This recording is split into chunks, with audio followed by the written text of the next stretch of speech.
Welcome to episode number 20 of the Road to Cinema podcast, featuring filmmaker Antonia Bogdanovich. Her debut feature film as a writer and director, Phantom Halo, is due out in theaters and on demand this summer.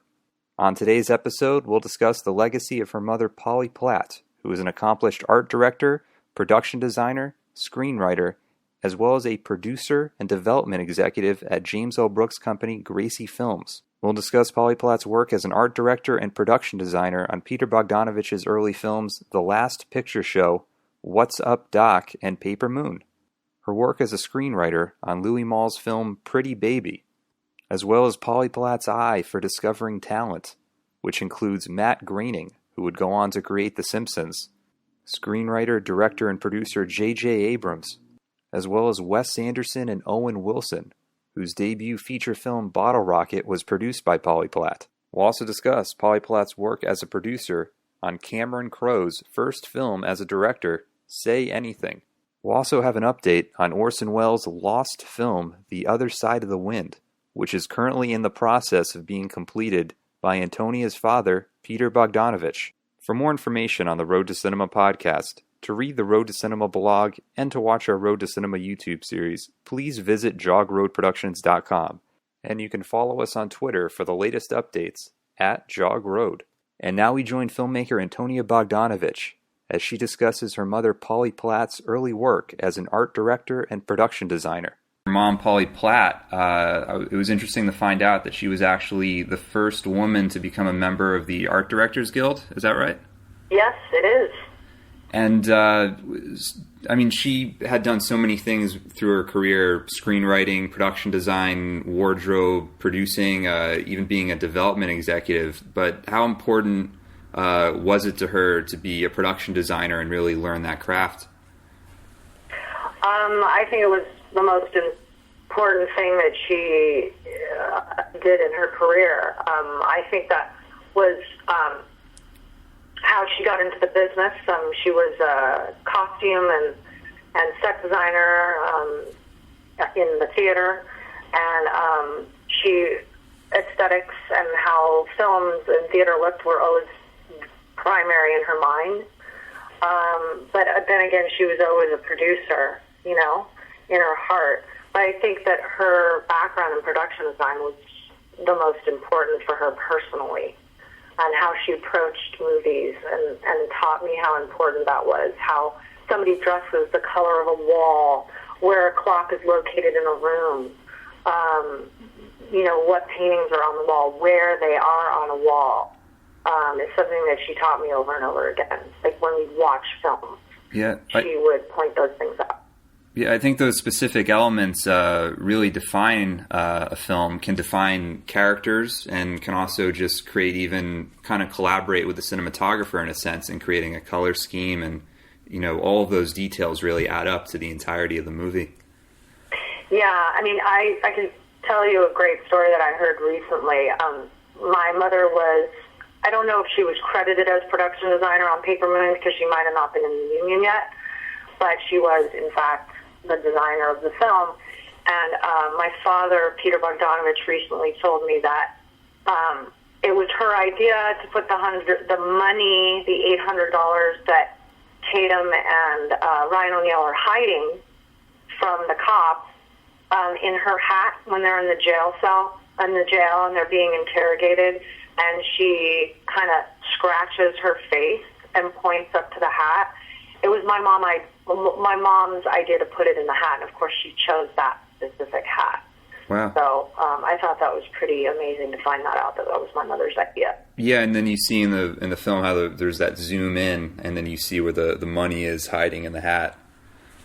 Exactly, and it's such a moment in the film. It's like you never forget that moment. Yeah, and what's interesting too, your mom, she probably wasn't in the union yet, but also for Last Picture Show, she had also designed, I think, like the whole cafe, which is kind of a vocal point of the film, and also the pool hall. Is that true? Yeah, absolutely. She was definitely a designer. She also did the makeup. There's a photograph of her actually applying blood to Tim Bottoms' eye for the scene when Jeff Bridges, hits him with the bottle. Oh, and the glass Yep. cracks everywhere. Yeah. So she applied that, basically, blood makeup on his eye. So your mom was really, she was doing kind of wardrobe, production design, makeup all at once. As part, I guess, that was sort of a low budget film, I think, Last Picture Show. It was. For that time, it was very low budget. So she did do the makeup and, I think, hair. But, she didn't continue to do that. I don't think the next film she ever did that again. I don't know how much the makeup she did on Targets either, but I know my father and her co-wrote that, and I'm sure she did the design on that as well. Yeah. In terms of her work as a screenwriter, I know that the first film that Louis Malle made in the United States, Pretty Baby, that was originally a script that she had written on her own before Louis Malle came in. Is that right? I think so. She definitely was writing it. I remember being pretty close to her and hearing a lot about it. At that time, I was very young. But she came back from New Orleans the first time and said that she had done all this research on whorehouses and how fascinating it was that time in history. And she was always a historian, like a bit of a history buff. And so she really enjoyed writing a period piece about that time and the jazz era and the blues and everything that was going on in New Orleans, in the early 1900s. So, that was definitely something that she had conceived of, and I can't remember if it was her and Louis thought of the idea or Louis Malle came in afterwards, but she was a pivotal part of the production as well. She was an associate producer, but she was on set every day. Back in those days, an associate producer credit was a lot bigger than a producer than it is now. That was a big deal. Was that, was it, I know producer credits have sort of changed over time, so was that sort of kind of like above a line producer? Was that sort of running production day to day, or was it more kind of creative end of the process? Yeah, she was always a creative producer. So that was definitely a creative role. And her and Louis were very close when they were close as far as working together when they were shooting. I remember her being on set. I'm sure she was part of casting, which she always was with everybody, with Peter and with James L. Brooks and Cameron Crowe, all the people that she worked with. She was part of the casting process. Wow. So she was always in casting sessions and always suggesting certain actors to come in that she thought would be appropriate for the parts? Oh, absolutely. Yeah, she was definitely in the casting sessions with Jim Brooks for sure. And, of course, Cameron. And with Wes Anderson on Bottle Rocket, of course, there were most of the cast came from the short film. And then Luke Wilson were both on the short, as well as Bob Musgrave and, the gentleman that played the heavy, I forgot his name right now. James Caan? Yeah, James Caan was cast, of course, for the feature. But yeah, she was suggesting people and bringing people in. And throughout the late 1970s, early 1980s, your mom continued as a production designer. I believe she did A Star Is Born, Bad News Bears, and even Terms of Endearment, for which I believe she received an Academy Award nomination. But at what point was it that she really wanted to make a transition into being sort of a full-time kind of development executive producer, where she started working for James L. Brooks? Well, she did Terms of Endearment with Jim, and I think at that point Jim learned that she was more than just a production designer, as she was with my father. Yes, she got credit for being a production designer, but she was developing these projects and Peter's creative partner on many things. So as a creative producer for my father's films, but she wasn't getting credit for that. So I think Jim saw that and actually asked her to produce broadcast news. That's how she made the transition, is he asked her, will you produce broadcast news? Wow. So was she a major part of developing the script with Jim as well? Yeah, I think so. Mm-hmm. Wow. No, it's just broadcast news is one of my favorites. I think that's definitely one of Jim Brooks' best films. Yeah, she was definitely part of that process.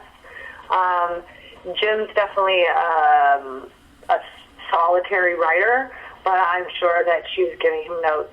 I don't remember her telling me about that, but she was always a creative part of any production she was on.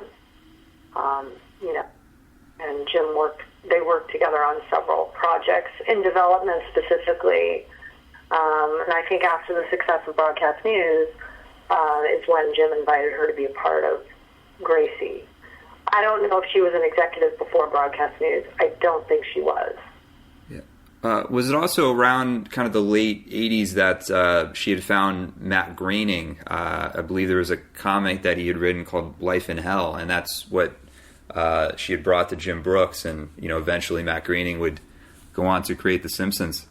Oh yeah, absolutely. So the late 80s, I was coming out of high school, and I went over to her house for lunch, or I was living with her still, and she showed me a cartoon of Life in Hell, because we lived in Santa Monica, and there were these free newspapers, and she would always read all the papers, all the local papers, as well as the New York Times, and it was in a Venice free newspaper from Venice Beach, and she showed me this cartoon, and she said, read this, and I said, I read it, I loved it, I laughed. She's like, isn't it genius? I'm like, completely. And she's like, I'm bringing this to Jim. So the next thing I know, she says, we're bringing Matt in, Jim loved him, and they're going to do a little skit in between the Tracy Ullman, between the scenes of the Tracy Ullman show. So that's how The Simpsons came about, because my mother discovered the cartoon Life in Hell in a free newspaper in Venice, and I was one of the people that she showed the cartoon before she even took it to Jim. Wow. What do you think it was that your mom would see in so many people? Because it seems like she had an incredible eye for talent. As we'll talk soon about Wes Anderson as well. Do you think that she always had that sense of this person is capable of doing amazing things and, really having that eye? I would definitely, I would say that it was because she was incredibly intelligent, more so than most people know. She was extremely bright, and I think she was able to see talent in others much more than she saw in herself. She was pretty insecure, like a lot of artists are, and a lot of people that are in this business. I think it's why we gravitate to this business. And she didn't give herself enough credit, but she could surge it. She just had this ability to know that somebody was going to do very well.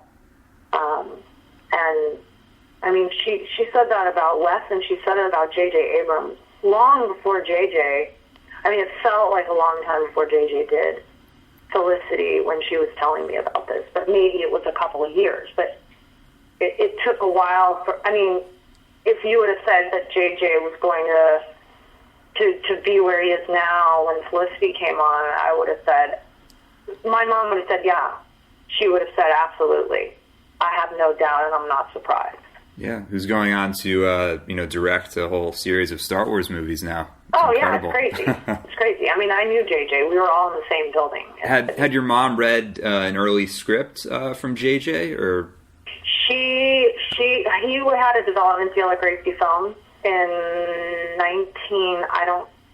in the early 90s, when they were doing, around the time they were, I think Bottle Rocket was finished, and they were doing I'll Do Anything at Gracie, and he had a development deal, and my mother and Jim, Jim had brought him in because of Regarding Henry, because he had written Regarding Henry, and my mother really liked that script. I remember her telling me about it, liked the movie, brought him in, and he was very young, and he developed a script at Gracie for about a year called All 4 Years.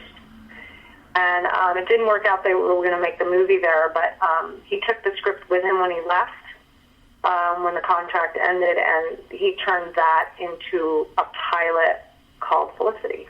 And the rest is history. But that script was a feature originally called All 4 Years.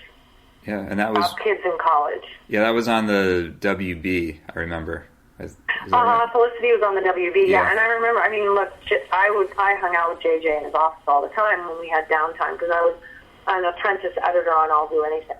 So I would go downstairs during downtimes during the day, and he would, we'd hang out at his office, and he had all the flashcards up on the wall for the scenes in All 4 Years. And so it's very similar to what became Felicity. Wow. Yeah, he's an amazing talent. He's gone on Lost, so many TV shows. Bad Robot. Yeah, and my mother talked that way about him, like he's going to be super successful. And JJ recently told me that on the weekends they would work on All 4 Years. In my mother's home, he would go over there. So she was working with these young, up-and-coming talents, taking away from her private time. That was very important to her, nurturing and fostering these people that she believed in and liked personally. I mean, JJ is a very incredibly likable, humble, awesome person, and he was like that back then. Yeah. So your mom was always giving feedback with writers and really very much there, helping them develop as writers and helping them develop their scripts. Oh, yeah. She was very good at that. She was very good at that with Peter. She was really good at that with Wes and Jim and, notes. She was really good at notes. She did it with me. I mean, I got to experience it firsthand before she passed away. I didn't discover that I wanted to be a screenwriter until later when I was a little older, in my 30s. And she gave me notes, and I was just blown away by her notes. She was very good at that. Yeah. What do you think is one of the most helpful notes that she ever gave you? I would say character development. I discovered that a lot on my own by just when a script isn't working. But I would say I was working on an action adventure, like an adventure on the high seas with Somalian pirates and sex trafficking. And she's like, "Darling, you can't have a movie like this without a giant explosion in the third act." And I just looked at her. I was like, "You're right." She's like, "You have to just go for it. Blow the whole ship up." She's like, "You can blow this." And then I started doing research on container ships, and you can actually blow the deck of a container ship up, and it won't, as long as it doesn't touch the whole hull, the ship can still keep not sailing, but going through the sea, whatever you call it, sailing, I guess, even though it's not a sailboat. So yeah, that was one of the things that I talked about in my eulogy about her, is how this mother-daughter discovery of this great idea, and how it was like a aha moment, but kind of like, oh, why didn't I think of that? This is an action adventure. We got to have a big explosion. There were guns already. There were shootouts. There was kidnapping. But there wasn't like a big explosion. And it really was an ace in the hole. Yeah. I was curious about your mom's involvement producing Say Anything, which was the debut directing assignment for Cameron Crowe. She was credited, I think, as the sole producer on that. Yeah, she was. That was a Gracie film and production, and she was working with Cameron developing the script. And Cameron actually did some research with me and my friends because we were in high school, and he would come and hang out with us because some of my friends were very delinquent. And so he would come and talk to us, and we all knew he was a writer for Rolling Stone, and we thought it was really cool. And he was super cool, and he was also married at the time to Nancy Hart. And then my mom told me that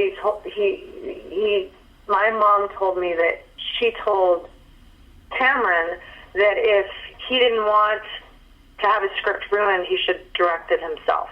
So that's how that kind of came about. She told him, you should do this or else somebody else is going to take your script and ruin it. If you want to keep your vision.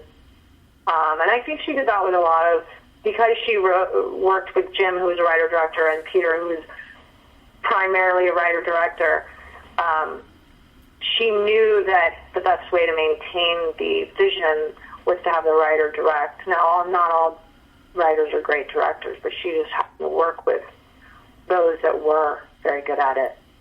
Yeah. Was there any advice that you think your mom gave to Cameron Crowe as he was sort of embarking on, you know, his first feature, or sort of advice that she may have given him throughout the shoot? Absolutely, yeah. You know, Cameron had never made a movie before, and my mother had made quite a few by then, not as a designer and a producer, and also as a writer. So she was extremely experienced visually in, you know, where to put the camera and how to shoot a scene. And Cameron did not know. I mean, he'd never made a film before, so she was kind of instrumental in teaching him. You know, it's like a film school that you're going through. You know, you're doing it for real. You know, he understood that on a very deep level by that point in her career. Yeah. So Cameron recently told me a couple of years ago when we were talking about her, how naive he was and how much she taught him. He actually told a really funny story about my mom, and because my mom was definitely tough, okay, and she said it like it is, and that was so not always easy to hear, not only as a daughter but as a creative person working. As a collaborator, Cameron said, you know, now that I'm much farther along in my career, I could say that, you know, with Polly, you always knew when she was going to stab you, and she would stab you in the front. She would never stab you in the back. You always knew it was coming. So this was my mother in a nutshell. She would say it like it is to your face. She wouldn't go and stab you in the back. She'd say, you need to do this and you need to do that. And I think Cameron really appreciates that now, because obviously he's been stabbed in the back a few times since then, right? Yeah, I mean... That's what the story implies. Yeah. You know? And I thought that was absolutely who my mother is. It wasn't always easy to hear. Maybe she wasn't always right, but she would tell you right to your face. Well, I think that's also a great quality to have as a producer, because, you know, there's a sense that, you know, as a producer, you really have to defend your filmmaker, you know, your director who's trying to, you know, execute his or her vision. So I think that's a great thing about your mom, the way you're describing her, and that, you know, if there was really an issue happening, she wouldn't, you know, go to another producer, another executive. She would go to the director, filmmaker, and, you know, state what the problem is, and that can probably make the film better at the end of the day. Oh, absolutely. She was championing her people, always, you know. You know, you don't always necessarily take the note or take the advice, but she was going to give it. Yeah. I was wondering, too, about, did your mom ever have any inkling to direct herself and to sort of embark on her own feature film? Absolutely. She was going to, I don't know the names of some of the other projects, but she always wanted to direct the film. Okay, that's not true. Originally, she was supposed to direct War of the Roses. She found the book. Really? She read the book, and she brought it to Jim, and they optioned it, and they ended up making the film, and she was an executive producer on that. She was originally attached to direct it. I don't know what happened in the process. Either Jim took it away from her for whatever reason and gave it to Danny, or she decided she didn't want to do it. It could have been there were some creative differences that she didn't agree with, but I know she was attached to direct that. And I don't know what happened with why that ended up not being the case. I don't remember my mom ever being really upset about it. And then for years, she was developing a novel by Larry McMurtry called All My Friends Are Going to Be Strangers. And that was in development for a long time with Fred Roos attached to produce it. and she even auditioned. I was an actress at the time, and she had me come in and be a reader for David Arquette to play the lead, and Charlize Theron even came in and read, and she was going to cast both of them to play the leads in the movie. All My Friends is about a writer in Hollywood, and the female lead is supposedly based on my mother. I'd have to confirm that with Larry, but just recently Ethan Hawke asked me if that was the case, and he knows all about that book. He loves it as well. Did Larry McMurtry also, was that the book that he dedicated to your mom? Yes, he did dedicate it to her, yes. I think so. But I know that it's always been rumored that the woman in it was based on my mother, and there's a lot of similarities. It's a very hard book to adapt, make into a film. She always wanted to make that. And I think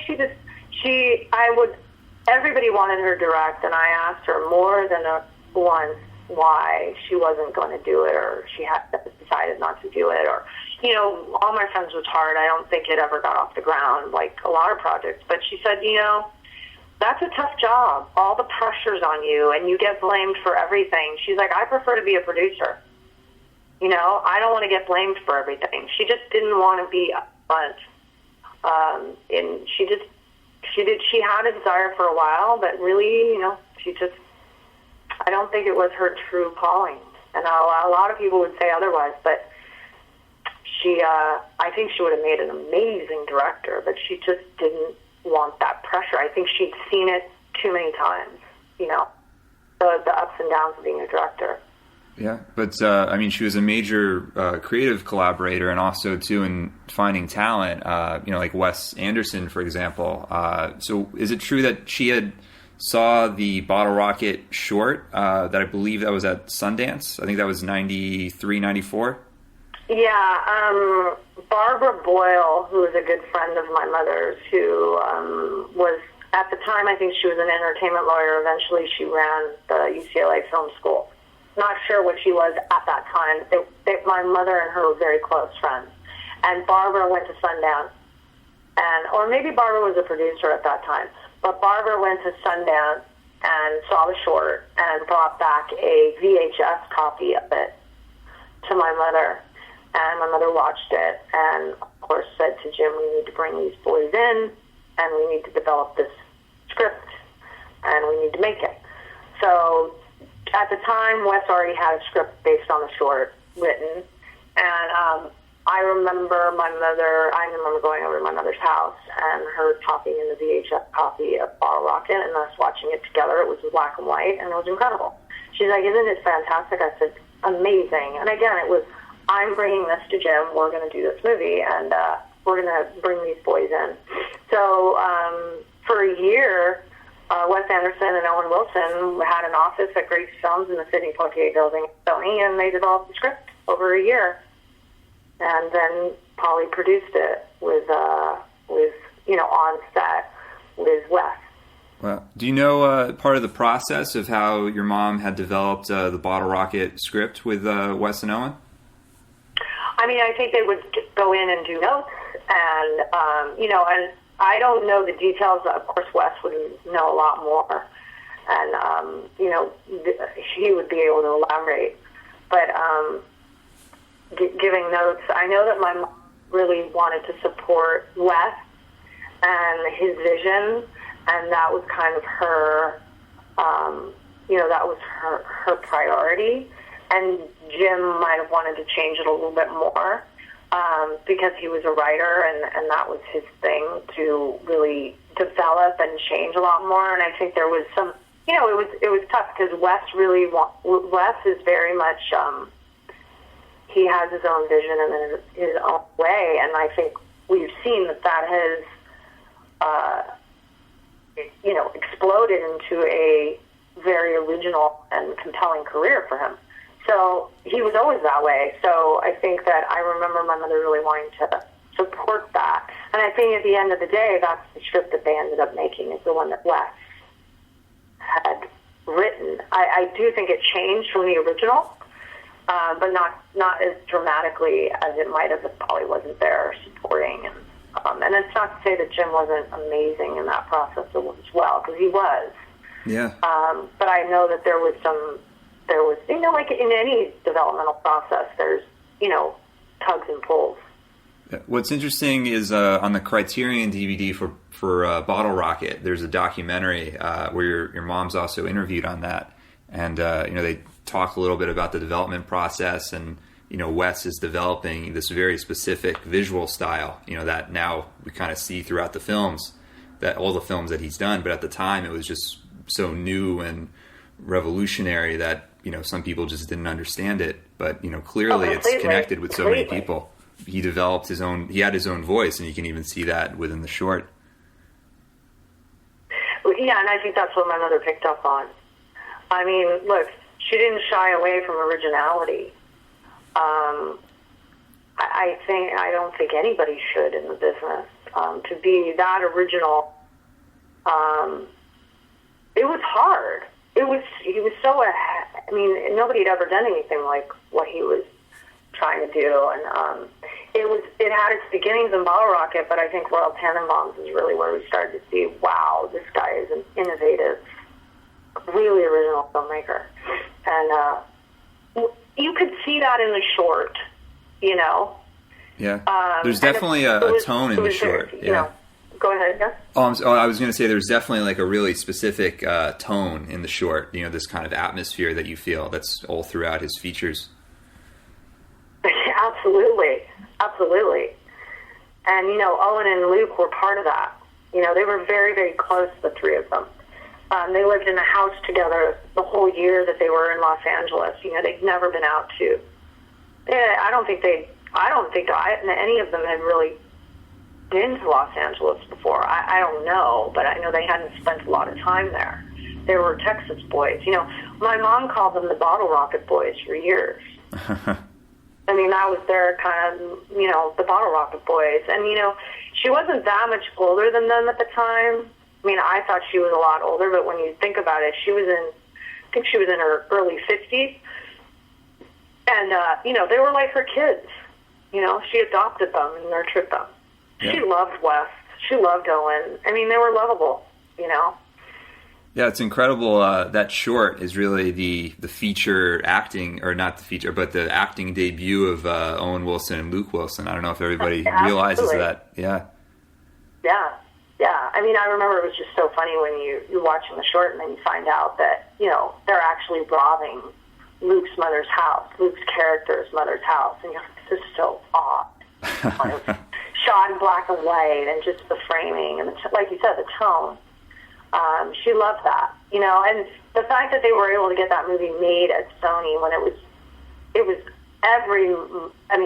an independent film at that time, that they were able to make it at Sony. Yeah, that's surprising to see a movie like that come from a major studio, fully backed by Columbia Pictures at that time. Well, I think it was because of Jim. Jim was, he had a development deal there, and they respected him, and he'd made some amazing films and was continuing to make amazing films, not just as a director, but as a producer. I mean, War of the Roses, Jerry Maguire, Say Anything. So I think Say Anything was before Bottle Rocket. So it wasn't, they trusted that this film was going to turn out well if Polly and Jim's company did it, Yeah. And what's incredible, too, I just wanted to bring up, is that at the Golden Globes last Sunday night, when Wes Anderson accepted his award for the Grand Budapest Hotel, he thanked your mom. She was one of the many people that he thanked. Yeah, he thanked her last, and most importantly, James L. Brooks and Polly Platt. Yeah, that was pretty incredible. I was watching the Golden Globes with my 8-year-old son, and we were about 20 minutes behind. Because we started late, and he's been on more than a few sets with me, and lives in San Jose with me, but he's very much being influenced by the business that we're in. And I said, and they would cut to Wes, and I'd say, my mom started in the business, and then they announced that he had won Best Director, and he went up there and started thanking people, and I wasn't expecting it. And when he did do that, I kind of jumped up and down and thanked him. I was thanking him to the room, like the empty room, just me and my son. And then I started crying because, of course, I missed my mother. And those people were so important to her, and what she did for them was so much a part of her life. To be thanked that way, and also next to Jim, because she loved Jim so much, and they had such a strong bond for 15 years. It was very much a nice kind of healing, because my mom had a hard life, you know. So she had a great life, but she had a hard life too, you know. And so yeah, that was very meaningful to me and my family that she was thanked by Wes in that moment. Yeah, and it just shows, you know, Wes, with all of the success that he's had, he still remembers, you know, the very beginning and that cheerleader that he had in your mom and that support system so that he could accomplish all that he has accomplished. You know, it makes all the difference in the world when somebody says you're good. You only need one person to say that to you, because you're not going to get a lot of support in the real world as an artist. Most people frown upon that, right? Oh, you're a writer, okay, like, you know, or you want to be this or you want to be that, and, you know, they kind of roll your eyes, but I definitely know that was important, that Wes was told, hey, you're great and we're going to do this here. Makes all the difference in the world. Oh, I know it made a huge difference to JJ. He's told me that more than once. Yeah, no, it's very important to have that support. Yeah, and she was, by the way, she was also there during editing. She was there a lot when Jim was editing his stuff as well, in editing sessions. She was also there for Bottle Rocket and Say Anything. Yeah, so she was there in post as well. I saw on IMDb you were an apprentice editor on I'll Do Anything. So you were working at Gracie Films in editing and working on various projects, or? I would read scripts from I was in and out of college, and I would read scripts from my mother, you know, for Gracie for a fee. I wasn't like on staff, but you know, they would pay me just for the reading of the script. So I was doing that and doing, you know, feedback on the scripts and recommending them or not recommending them. And then I really wanted to work in the movie business, and my mother really wanted me to go to college, and I didn't really feel like college was important. So there was a time that I wasn't really wanting to be in college, and I said, you know, I'd love to be a PA on I'll Do Anything. It's a musical. It's going to be really exciting. And so I got a job as a PA in the editing room for Richie Marks. And I started as a PA, and then I worked my way up. Way before we even finished production, I was already an apprentice editor, and I was syncing dailies and doing telephony, transferring dailies, and yeah, I was there for the whole process. I think it was 2 years. It was a long time. What do you think you learned from watching, Richard Marks? He's, one of the great editors. I think he did Apocalypse Now and a lot of Jim Brooks' films. What do you think you learned from him that sort of carries over to now when you're directing yourself? Oh, I think I learned a tremendous amount from editing. I wish I'd spent more time in the editing room. But I also watched my father edit St. Jack when I was very young. I mean, I was not even 10 years old. And I was staying with him in the summer, and he did 45 versions of the film, and we screened it in his screening room. So I watched my father edit, and I think that's why I picked it up really quickly. Editing's everything.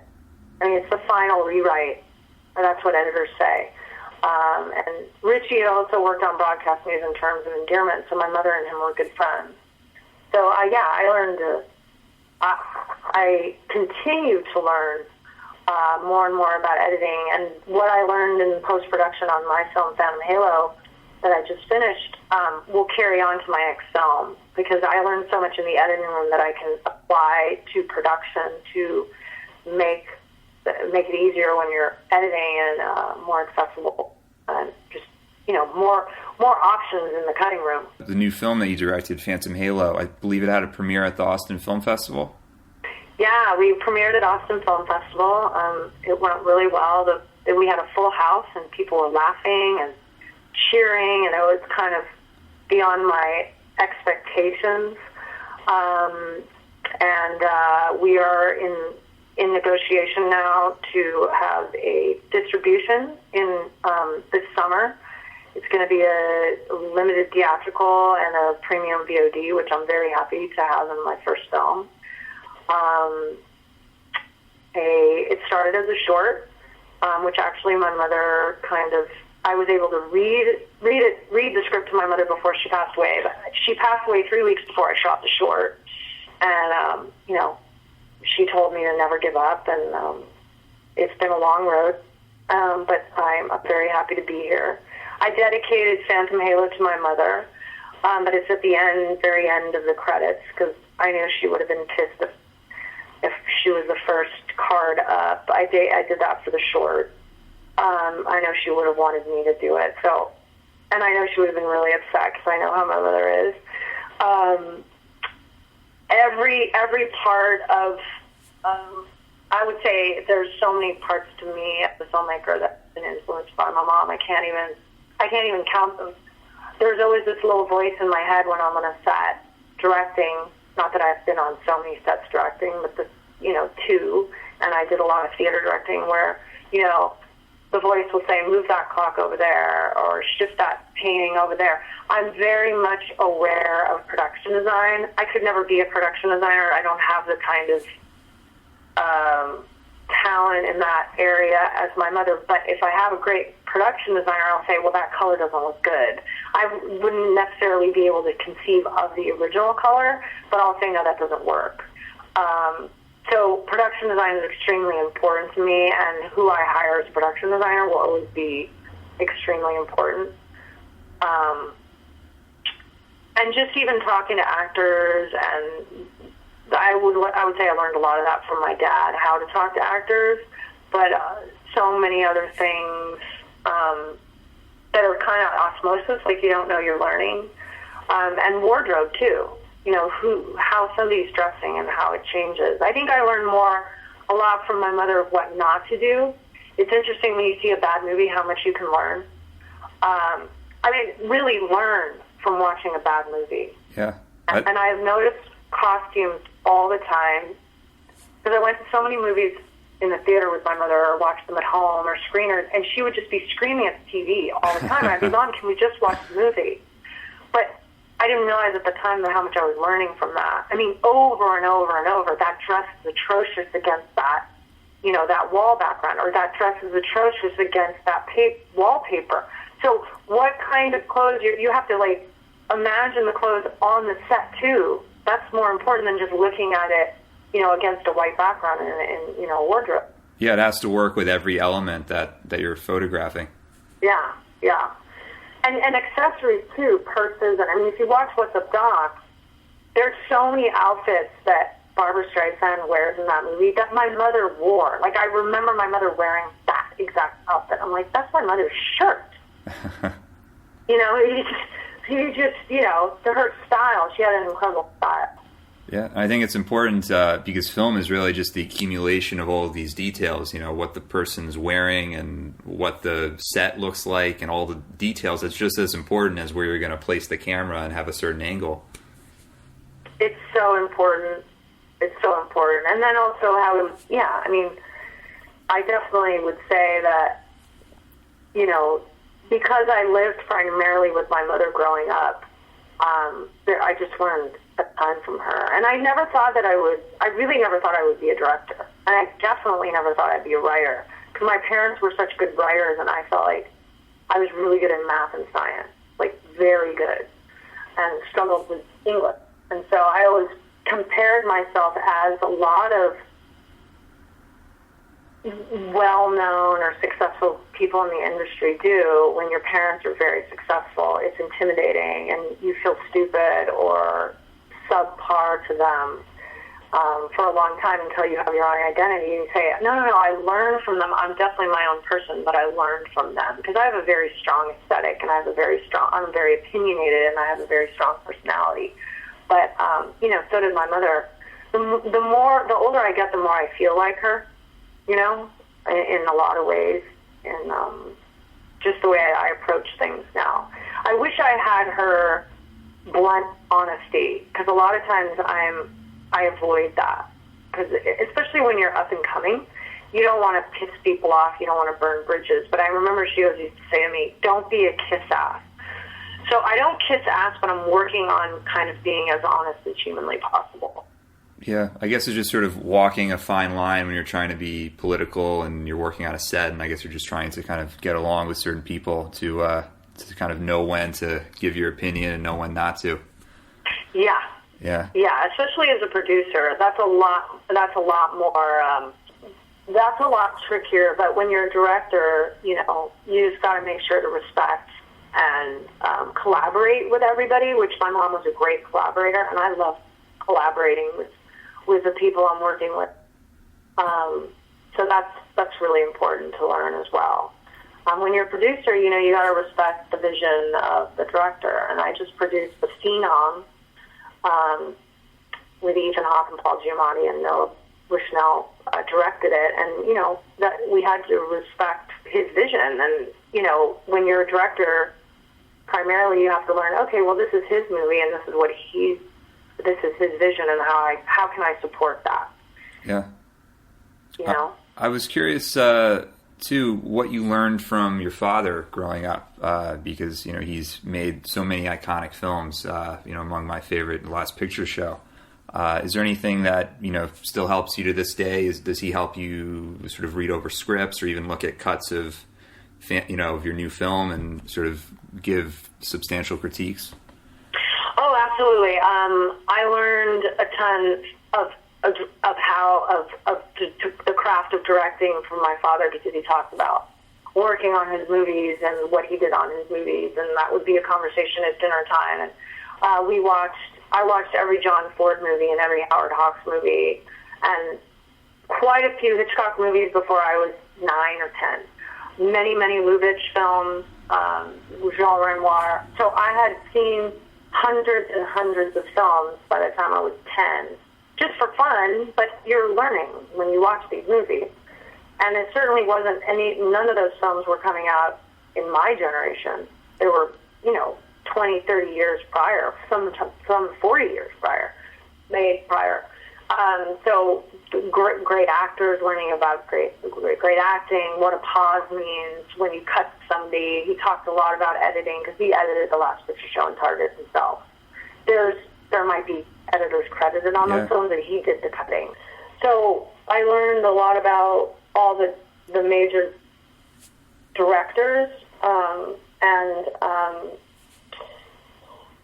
he helped me develop my first screenplay. I mean, I wrote a screenplay in my 20s, but my first screenplay that I was really serious about, called The Rabbit Will Die, which I'd still like to make, about a female lead in her early 40s who's given a child up for adoption when she was 17 years old. My father helped me develop that script, and so did my mother. They would give me notes.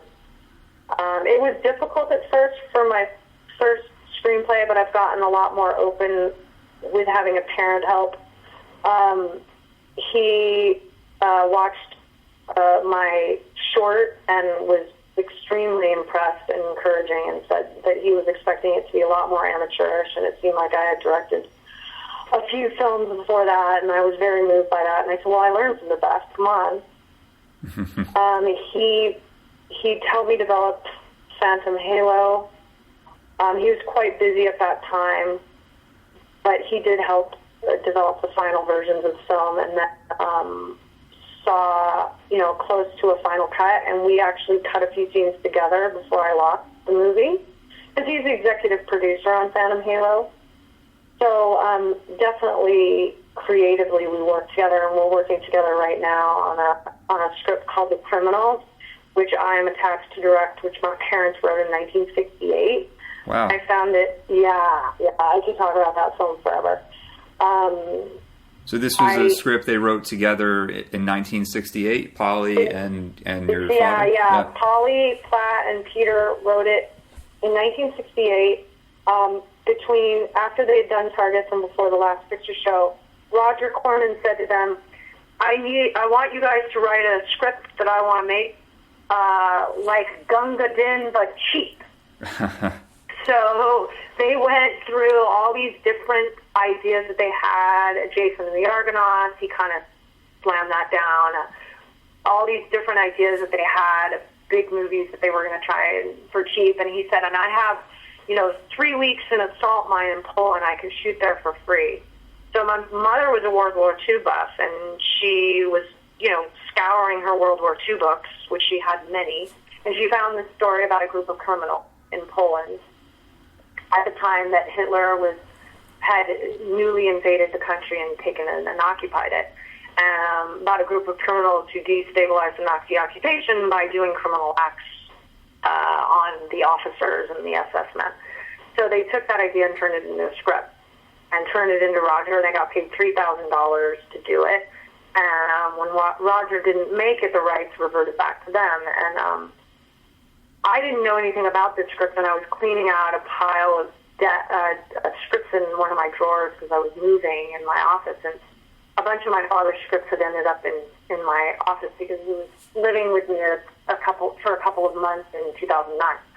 So I looked through this pile of scripts, and at the bottom of the pile was a script by both of them. The other scripts at the top of the pile were just written by Peter and, other partners he'd worked with. But the bottom of this pile was a script called The Criminals, based on true life events in World War II, and it said by Polly Platt and Peter Bogdanovich. And I started reading it, and I said, what is this? And it was this incredible script that I feel like I'm born to direct, because it's a crime movie, and that's what I primarily... My primary interests lie in crime. All my original scripts have some criminal aspects to them. So Peter and I have been developing it for a couple years, and I'm attached to direct it. And we're actually getting close to a final draft that we're going to send out, and I'm very excited about it. Like Ocean's 11 meets Schindler's List. Wow, no, it's incredible. And you had no idea that neither of your parents had talked about that script over the years? They had never talked about it to me, but when I called my sister first, Sashi, my sister. My parents only had 2 kids. Sashi Bogdanovich, or Alexandra is her real name, but it's her nickname. And I said, "What's this script? Do you know anything about this?" She goes, "Oh yeah, Mom and Dad wanted to make that in the '90s, but they could never agree on it." I'm like, "Go figure." So I guess that my mother always wanted to make it, never let go of her dream to make the film, and they tried to do it in the 90s, but they couldn't agree. There's so much water under the bridge at this point, and they have made peace with each other before my mom passed away, that, my dad doesn't want to make the film. He said that I could direct it.